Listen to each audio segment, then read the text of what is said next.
Assembly election मसरूफ हैं। ये हुकूमत पैगाम ये देना चाहती है कि अपनी वहशी अक्सरियत से कानून बनाएंगे। अगर ये 3 बिल कानून बन जाएंगे तो अपोजिशन की आवाज नहीं के बराबर इस ऐवान में हो जाएगी। और इस आईनी तरमीमी बिल को अगर आप हदबंदी बिल के साथ पढ़ेंगे तो आबादी की बुनियाद पर सीट दी जाएगी। जिसकी आबादी ज्यादा होगी उनको ज्यादा सीटें मिलेंगी, जिनकी कम होगी उनको कम मिलेगी। हदबंदी हर 10 साल बाद नहीं होगा सर, ना मरदमशुमारी की बुनियाद पर होगा, बल्कि हुकूमत फैसला करेगी कि हदबंदी होगी या नहीं। अगर होगा तो किस साल की मरदमशुमारी पर होगा। सर, मैं इलाका वादियत को नहीं मानता, ना उसको फरोग देता हूं, मगर हमारी आइन की तमहीद में फ्रेटर्निटी का लफ्ज लिखा गया, भाईचारगी का। यह बहुत अहम है हमारे मुल्क की इत्तेहाद और सालमियत को मजबूत करने का। ये तीनों बिल इस फ्रेटर्निटी के बरक्स का पैगाम देते हैं और काम करेंगे। हकीकत यह होगा सर कि शुमाल हुकूमत करेगा जुनूब पर, शुमाल खर्चा करेगा और जुनूब इसको फराहम करेगा। जुनूबी रियासतें मुल्क की GDP में 30% का हिस्सा होता है उनका, और 21% मुल्क का टैक्स रेवेन्यू जुनूब से आता है। 2022-23 साल में 3.46 लाख करोड़ का उनका हिस्सा था और 19% आबादी है भारत में जुनूबी हिंदुस्तान की। जुनूब को गुड गवर्नेंस की सदा दी जा रही है। वजीर आजम कहते हैं कि जिसके बच्चे ज्यादा हैं, तो मगर ये तो झूठ था। मगर ये बिल अगर कानून बनेंगे तो सच हो जाएगा।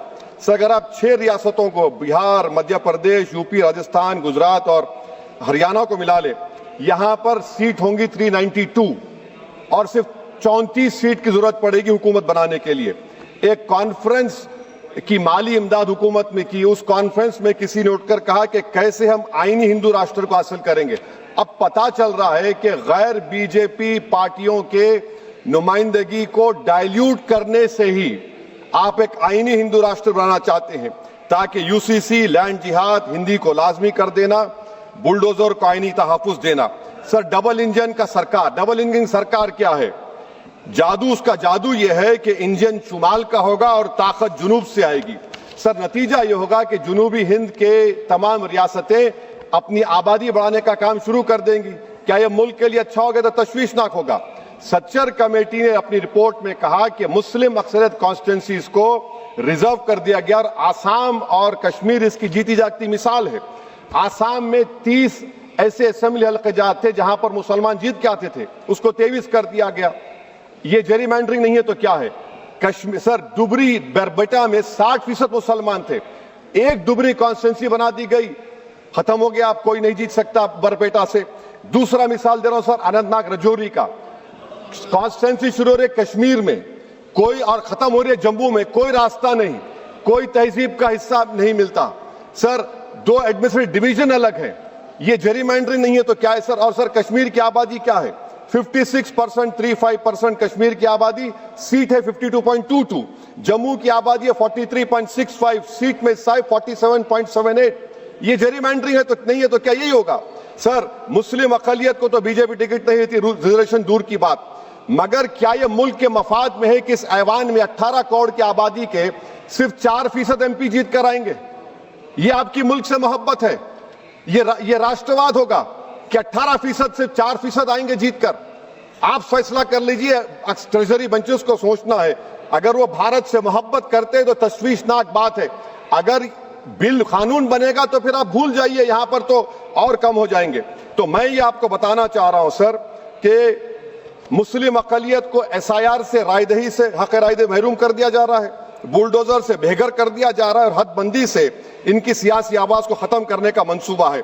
सच्चाई ये है सर, मुस्लिम वोट की जरूरत बीजेपी को उसको खतरा समझती, सेकुलर पार्टीज ये समझते हैं कि हमको पूछना ही ना पड़े, और हम बार बार पुकार कर कहते हैं कि जमहूरियत को मजबूत करो, सिर्फ वोट डालने वाले मत बनो, वोट लेने वाले बनो, क़यादत बनाओ। मगर ये सब चीजों का आप देख रहे हैं कि बीजेपी इसको खत्म करना चाहती है। सर, भारत क्या है? भारत एक यूनियन ऑफ स्टेट्स है, सिर्फ शुमाली रियासतें नहीं है, जुनूब की रियासतें नहीं है, मशरिक नहीं है, मगरबी रियासतें हैं, नॉर्थ ईस्ट है। तो ये इस मुल्क की डाइवर्सिटी इसकी ताकत है जो ये 3 बिलें खत्म करना चाहती है। मेरी तजवीज क्या है सर, कनाडा का फार्मूला अपनाया जाए, कनाडा में ग्रैंडफादर क्लॉज को अपनाया जाए, रियासत की सीट आबादी पर मुनस्सिर नहीं होगी। Sir, remove the money bill veto from Lok Sabha, let the house of states have an equal voice in how legislation is passed. KM Panikkar member of SRC recommended the Rajya Sabha should be reform.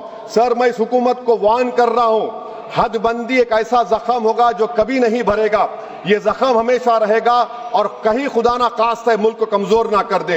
हुकूमत सिर्फ अपने सियासी लालच को हासिल करने के लिए मुल्क के इत्तेहाद को पारा पारा करने की कोशिश कर रही है।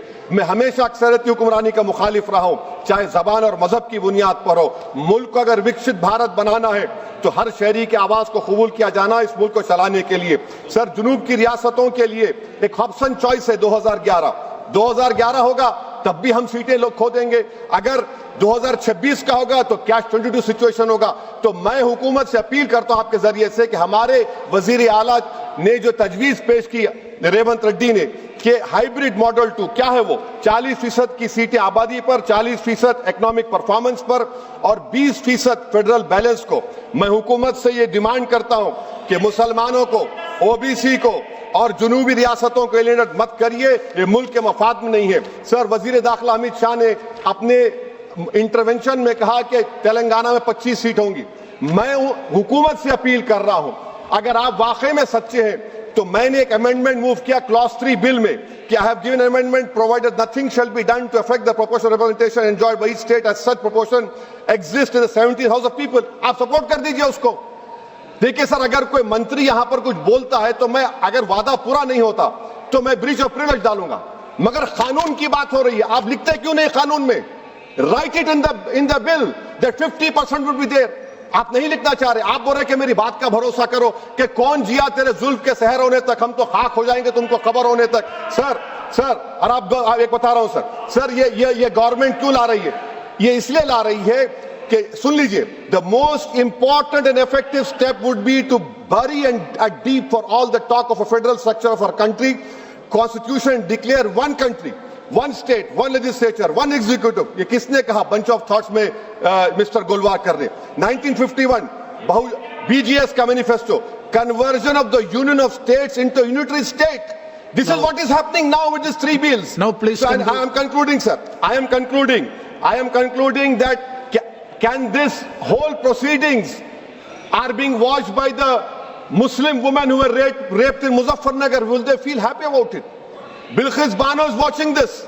Has Bilqis Bano got justice? Zakia Jafri's family is watching this. Have they got justice? No. Please. That is why I conclude, sir, by reciting the share of what Rahat Indori said about this government. जहां से गुजरो धुआं बिछा दो, जहां से गुजरो धुआं बिछा दो, जहां भी पहुंचो धमाल कर दो।